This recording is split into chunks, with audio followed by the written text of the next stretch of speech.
Alright, hey everyone, how are you guys doing? So guys, अगर तुम Punjab university से 5 year LLB करना चाहते हो, जो कि एक इंटीग्रेटेड एलएलबी होता है, जिसमें आप पहले ग्रेजुएशन करते हो, फिर आप एलएलबी करते हो और ये सब कुछ आपका 5 ईयर में कंप्लीट हो जाता है, तो ये वीडियो आपके लिए बहुत इंपॉर्टेंट होने वाली है। बिकॉज इस वीडियो के अंदर हम लिटरली हर एक चीज डिस्कस कर रहे होंगे और काफी डिटेल में डिस्कस कर रहे होंगे। इस वीडियो के सोर्सेज है मेरे पंजाब यूनिवर्सिटी 5 ईयर एलएलबी का जो ऑफिशियल प्रोस्पेक्टस है 2026, 2025 और 2024 का, तीनों साल के प्रोस्पेक्टस को हमने एनालाइज किया है। उसके बाद ये 2027 के लिए हम लोग वीडियो बना रहे हैं। तो इस वीडियो को एंड तक देखो, अपने दोस्तों के साथ शेयर करो एंड शुरू करते हैं। My name is Atul Singh, welcome to this beautiful platform of yours, law preparation by ADA 24/7। देखो यार, सबसे पहले हमारे पास नंबर ऑफ सीट्स की बात करते हैं। तो पिछले 3 साल 4 साल से यही नंबर ऑफ सीट्स है, फिक्स्ड रहती है। दैट इज, पहले तो 2 तरीके के कोर्स प्रोवाइड होते हैं हमें।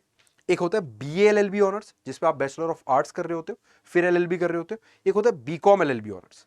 जो BCom LLB ऑनर्स है, उसके लिए सिर्फ और सिर्फ 180 सीट्स है आपके पास। और वो कौन से सेंटर में? वो इंस्टीट्यूट ऑफ लीगल स्टडीज में है, जो कि चंडीगढ़ वाला सेंटर है। BA LLB ऑनर्स देखोगे आप, तो आपके पास 180 सीट्स है चंडीगढ़ वाले सेंटर पे, ठीक है। लुधियाने वाले सेंटर पे आपके पास BA LLB ऑनर्स की 60 प्लस सीट्स है, और होशियारपुर वाले सेंटर पे आपके पास BA LLB ऑनर्स की 60 प्लस सीट्स है। यानी कि यहाँ पे इन टोटल देखोगे तो अगर तुम BA LLB ऑनर्स करना चाहते हो तो you have 120, in total 300 seats. और अगर BCom LLB करना चाहते हो तो 180। तो इन टोटल हमारे पास देखा जाए मोटा मोटी तो 480 सीट्स है, जिसके लिए हम लोग फाइट कर रहे होंगे। कंपटीशन थोड़ा सा टफ है, बट बहुत अच्छी यूनिवर्सिटी है, बहुत अच्छे कॉलेजेस है, ठीक है। तो बिल्कुल ये फाइट बनता है और you have to give it all, है ना। आगे चलते हैं, अब कुछ इंपॉर्टेंट बातें डिस्कस कर लेते हैं, जिसमें सबसे पहले एलिजिबिलिटी आता है हमारा। तो एलिजिबिलिटी कहता है कि यार, या तो आपने पास कर लिया होना चाहिए 12th, अगर आप ड्रॉपर हो तब भी चलेगा, या फिर आप अपियरिंग कैंडिडेट हो, मतलब आपका 2027 मार्च में जो बोर्ड्स होगा उसके आप पार्टिसिपेट करने वाले हो, तो भी चलेगा 10+2 एग्जामिनेशन का फ्रॉम अ रिकॉग्नाइज्ड यूनिवर्सिटी। तो आपका रिकॉग्नाइज्ड बोर्ड या फिर यूनिवर्सिटी या काउंसिल, तो बोर्ड आपका CBSE है या कोई स्टेट बोर्ड है, पंजाब बोर्ड है, हरियाणा बोर्ड है, तो भी चलेगा, कोई दिक्कत वाली बात वहां पे नहीं होती। मिनिमम मार्क्स देखो यार, एटलीस्ट 50% मार्क्स होने चाहिए आपके, ठीक है। क्वालिफाइंग एग्जाम के अंदर 45% मार्क्स होने चाहिए SC ST PWD या फिर इन कैटेगरीज का। तो बेसिकली आपके 12th में जो है 50% मार्क्स मिनिमम होने चाहिए, अगर आप जनरल OBC EWS कैटेगरी के हो तो। बाकी इन कैटेगरीज में आप आते हो तो वहां पे 45% मार्क्स आते हैं। उसके बाद मोड ऑफ एजुकेशन क्या रहने वाला है? तो डिस्टेंस और corresponding methods certificates are eligible. Basically जो बच्चे डिस्टेंस लर्निंग करते हैं, होम स्कूलिंग करते हैं, वो भी एलिजिबल है, कोई दिक्कत नहीं है उनके साथ भी। एंड साथ ही साथ candidates obtain 10+2 directly through the open university system without any basic qualification are not eligible. यानी कि वो बच्चे जो डायरेक्टली 12th का एग्जाम देते हैं और उसको पास करके फिर आते हैं, वो बच्चे एलिजिबल नहीं है। आपको 10th का भी पेपर देना होना चाहिए, 12th का भी देना होना चाहिए। तो बेसिकली आपके पास हर क्लास की अपनी मार्कशीट होनी चाहिए। उसके बाद हमारे पास आ जाता है एंट्रेंस एग्जाम का पैटर्न। पैटर्न किस तरीके का है, पेपर आपका किस तरीके का दिख रहा होगा? तो देखो, ऑफलाइन पेपर होता है। ऑफलाइन पेपर में हमारे पास सबसे पहले OMR बेस्ड पेपर होता है, शीट बेस्ड पेपर होता है, जिसके अंदर 100 MCQ होते हैं, 100 क्वेश्चंस 100 मार्क्स के, यानी कि एक क्वेश्चन के लिए +1 मार्क्स। नेगेटिव मार्किंग भी है, ध्यान से देखना। 90 मिनट्स का इन टोटल पेपर होता है, +1 marks for every correct answer, and साथ ही साथ negative 0.25 marks for every incorrect answer. तो अगर आपका क्वेश्चन गलत हो जाता है तो फिर आपकी नेगेटिव मार्किंग है। तो हमें बहुत टेक्निकल खेलना पड़ता है इसके अंदर। साथ ही साथ मीडियम ऑफ टेस्ट यार, इंग्लिश में है, हिंदी में है एंड पंजाबी में है। तो तीनों सब्जेक्ट में, तीनों लैंग्वेजेस में है पेपर। हालांकि अब इंग्लिश का जो सेक्शन है, जो लैंग्वेज सेक्शन है, वो हिंदी और पंजाबी में नहीं होगा। बाकी सारे सेक्शंस आपके हिंदी, पंजाबी और इंग्लिश के अंदर होने वाले हैं। आगे चलते हैं। अब इसका ना सबसे पहले एग्जाम पैटर्न देख लो, और उसके बाद मैं तुम्हें ये बता दूंगा कि फीस वगैरह कितनी लगनी है। तो एग्जाम पैटर्न देखोगे तो यहां पे आता है लॉ।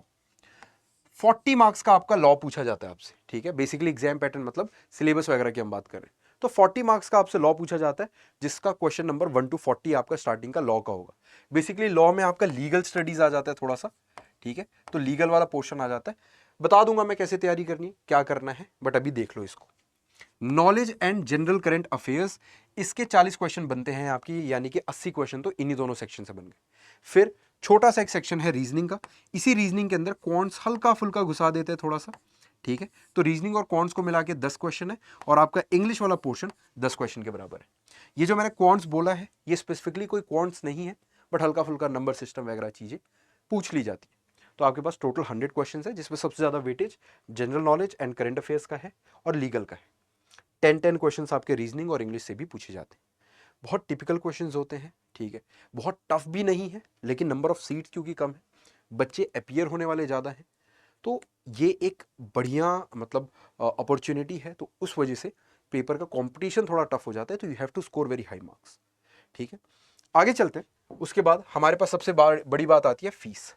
तो अगर हम एग्जामिनेशन का फीस देखें तो हर बार 2850 रुपये एग्जामिनेशन का फीस होता है फॉर जनरल कैटेगरी, और अगर आप इन तीनों में से किसी भी कैटेगरी में बिलोंग करते हो तो 1425 का होता है, ठीक है। 1425 वरना 2850 एग्जैक्टली डबल है हमारे पास। टाइमलाइन बता देता हूं मैं, कब पेपर होगा, कब क्या होगा, कैसे होगा। तो अभी जब मैं ये वीडियो रिकॉर्ड कर रहा हूं तो अभी चल रहा है जून 2026। अभी 2 महीने पहले पेपर हुआ है, रिजल्ट आ चुका है, काउंसलिंग वगैरह शुरू होने वाली है।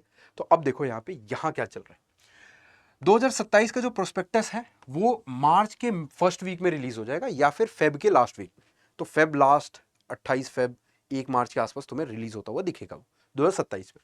साथ ही साथ लास्ट डेट रजिस्ट्रेशन की और फीस पेमेंट की वो मिड अप्रैल, मतलब 40-45 डेज का अच्छा टाइम पीरियड होता है जहाँ पे आप फॉर्म को भर सकते हो, फीस पेमेंट कर सकते हो और बढ़िया से सब कुछ कर सकते हो। एडमिट कार्ड जो रिलीज होता है वो 4th वीक में होता है यूजली अप्रैल के, यानी कि ऑलमोस्ट 24-25 अप्रैल के आसपास 2027 में आपका एडमिट कार्ड रिलीज होगा।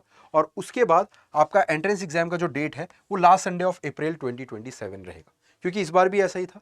तो हम प्रेडिक्ट कर सकते हैं कि हाँ अगली बार भी ऐसा ही होगा, बिकॉज काफ़ी टाइम से ऐसा ही चलता हुआ आ रहा है। तो लास्ट वीक ऑफ अप्रैल, यानी कि आप समझ रहे हो, Sunday, last Sunday of April 2027 में आपका एग्जाम होने के चांसेस हैं, ठीक है। तो एडमिट कार्ड ऑब्वियसली उससे एक हफ्ते पहले रिलीज होता है। जैसे मैं तुम्हें बता दूं कि अभी PULLB का पेपर है, ठीक है, 28 तारीख को, तो उनका एडमिट कार्ड 22 या 23 को रिलीज हुआ है, तो एग्जैक्टली 5 दिन पहले रिलीज होता है। तो आपका भी 5 दिन पहले ही रिलीज होगा, है ना। रिजल्ट जो डिक्लेयर होगा वो मिड मई में हो जाएगा और ऑनलाइन फॉर्म काउंसलिंग वगैरह आपका जून जुलाई तक चलता रहेगा और आप इसके बाद एडमिशन ले पाओगे। तो ये पूरा टाइमलाइन था हमारा। कोई भी इशू हो, कोई भी डाउट हो, तो मैं उसके लिए मेल आईडी मैंने दे रखी है, ठीक है। नीचे गूगल फॉर्म भी होगा, उस गूगल फॉर्म को फिल कर सकते हो if you want to talk to me directly, है ना। कोई भी दिक्कत हो या फिर तुम कमेंट भी कर दोगे तो most probably I will reply, right. जाने से पहले मैं ये बता दूं कि ये रहा टेलीग्राम चैनल जहाँ पे आपको सारे PYQs मिल जाएंगे। तो इस टेलीग्राम चैनल को ज्वाइन करो और सारे के सारे PYQs को आप डाउनलोड कर सकते हो। ये मेरा मेल आईडी है। हाँ भैया, तैयारी कहाँ से करें, कैसे करें तैयारी, वो वाला पोर्शन मैं तुम्हें जल्दी से बता देता हूँ। देखो, अडर 247 के साथ तुम तैयारी कर सकते हो, बिकॉज हम लोगों ने थ्रू आउट काफ़ी सालों से हम लोग लॉ एंट्रेंस एग्जाम में हैं और हर बार रैंक 1, 2 CUT PG का हो, MH सेट का हो, PU में अच्छे रैंक्स देना या PU 3 ईयर LLB में अच्छे रैंक्स देना, हम काफ़ी टाइम से ये करते हुए आ रहे हैं। तो आपको एक एक्सपर्ट फैकल्टी की गाइडेंस वगैरह सब कुछ यहाँ पे मिल जाएगी और एज इट इज़ जो हम पढ़ाएंगे वही आता है पेपर में। लॉ एंट्रेंस पे जाओ और यहाँ पे तुम्हें दिखेगा पंजाब यूनिवर्सिटी PULLB पे जाओगे तो you will be able to see अभी ये बैचेस चल रहे हैं, ठीक है। ये हमारा 5 ईयर का बैच है जो कि 30 जून से शुरू होने वाला है। तो इस बैच के अंदर तुम एनरोल कर सकते हो। यू डोंट हैव टू पे दिस प्राइस एक्चुअली। तुम कोड यूज कर लेना अतुल40, ये प्राइजेस भी कम हो जाएंगे एंड साथ ही साथ मेरी पर्सनल गाइडेंस मिल जाएगी अगर ये कोड यूज करते हो। तो do not forget to mail me on my mail ID, है ना। चलो, this is my mail ID and the code was अतुल40।